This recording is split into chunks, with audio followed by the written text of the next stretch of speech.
Hello there, lovely people. It's Alex from Nintendo Life here, and yes, I've actually had a bloomin' good look, well, at least a relatively good look, at Final Fantasy Crystal Chronicles running not on the Nintendo Switch, actually, unfortunately, but it is the remastered version, and it was running on the PS4. However, I have clarified a few things for the Switch version, which is just dandy. Naturally, given the whole current pandemic thing, I've not actually played it myself, but I've been spooling through and analysing quite a bit of footage to get myself a good idea of how the game is, what's different compared to the original, and just overall, what's good. But anyway, that's more than enough waffling, let's dive right into things.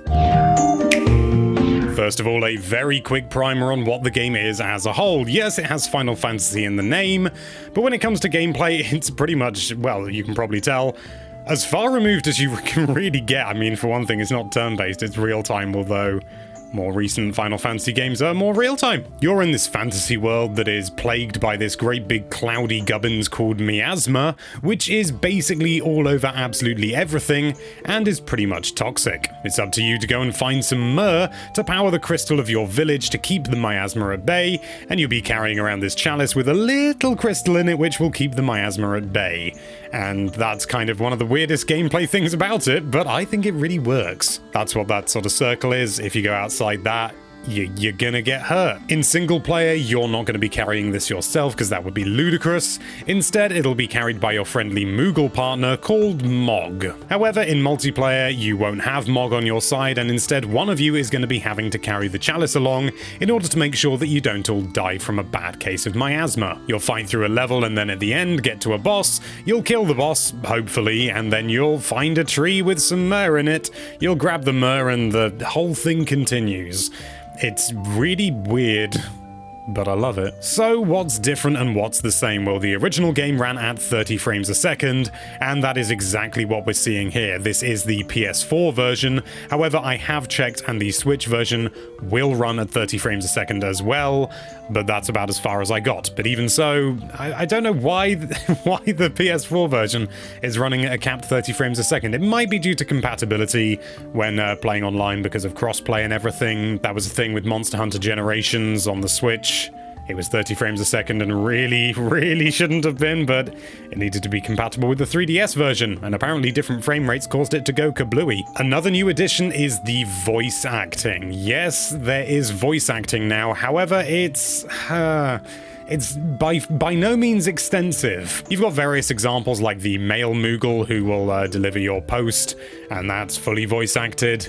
Male Moogle at your service, Kupo. Kupo, I have a letter today, Kupo. Admittedly, it is like 3 lines. But then in your hometown of Teepa, when you're talking to your family and stuff like that, I'm guessing maybe there was just too much dialogue, so they just have that sort of general noise that they make sometimes. You know, it's quite common in RPGs where you'll talk to someone and the text will say a load of big stuff, but they'll just say... Your character will also let out general grunts and ha's and will call out the name of the magic that they're casting after they've casted it, which I get, although it would have been really useful if they'd done that before casting it, because then it would have been immediately obvious when playing multiplayer, because you can combine spells, so you could have someone shouting cure, someone else could go, oh, okay, and they'll cast cure and they'll put it on the same spot, they'll release it, and, you know, you've got Cura, or yeah, Cura, not Curaga. It doesn't really do anything, it's just a bit of flavor, to be honest, and potentially makes the game feel a little bit more up to date. But I've got to be honest, I'm not big on it. I just feel it's unnecessary. I think the game was designed around having no voice acting and just kind of, it just feels like it's been slapped on top. That may well be because I've played so much of the original and, you know, so I'm used to it having no voice acting and so it feels a little bit out of place, but I don't know, it's just not for me. Thankfully, though, you can turn it off. I double-checked that with Square Enix, and you can turn the voice volume all the way down, which I'm down with. Something else that has changed, largely for the better, is the fact that you don't need a Game Boy Advance and a Game Boy Advance to GameCube cable, because, well, why would you on this version? Yes, in the original game, if you wanted to play multiplayer, you needed everyone to have a GBA and a Game Boy Advance to GameCube adapter cable, and it worked. Functionally, it was really good, but practically, it was a little bit messy. you know, the GBAs needed charging and stuff like that. It was fine. It was ahead of its time, and it was very, very, very ambitious, but yeah, this time around, because it's online, you can just have your own TV or just Switch as it is. And as a result, things have changed slightly with this. In the original version, you would have everyone would have their own radar, which was kind of like a map, you know, on the GBA screen. Only one person would be able to see the landscape of the level. One person would be able to see the enemies that were around, but without actually knowing what the level actually looked like. One person would be able to see treasure chests, and another person would be able to see information about enemies and their weaknesses and stuff like that. And that was bafflingly, like, for children, kind of complicated, but for adults, oh, I imagine it was good. I was a child. It was a really unique idea, and it meant that there had to be a lot more communication outside of the games.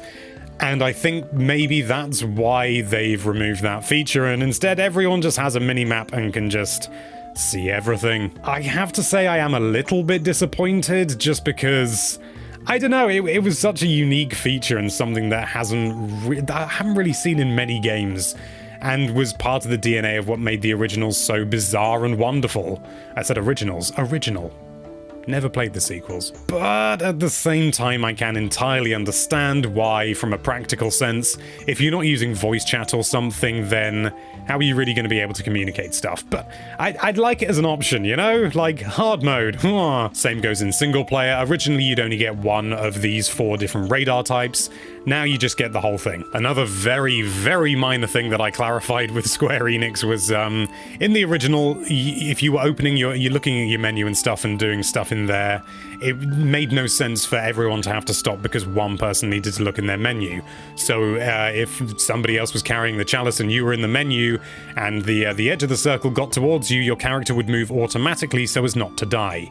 That doesn't seem to happen in the footage that I've got, but at the same time, I don't know how it was being played if the other people were looking at their menus. I checked, apparently it's still a thing, way! I'm playing it down a little bit, but that's actually a really, really good thing. Graphically, well, I mean, you can tell. I mean, I don't want to say too much about the graphics because this is not the Switch version.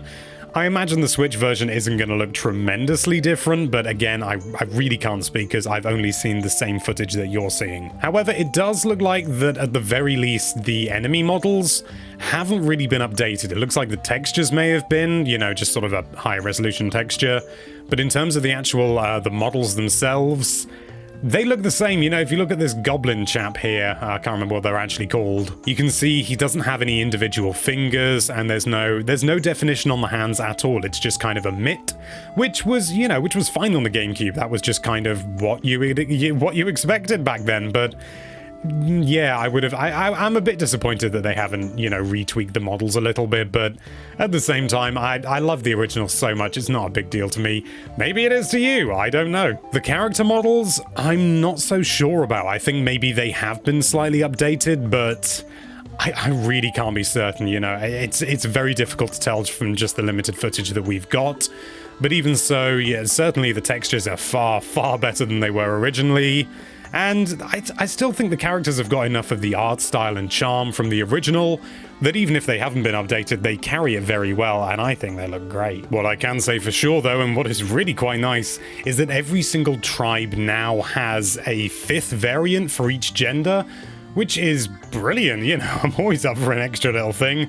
It'd be interesting to know if this was like cut content from the original or not, but what we can say now is that Yugs definitely don't actually have real bodies. Also, like, mega minor thing, but those are reflections on the mirror right there.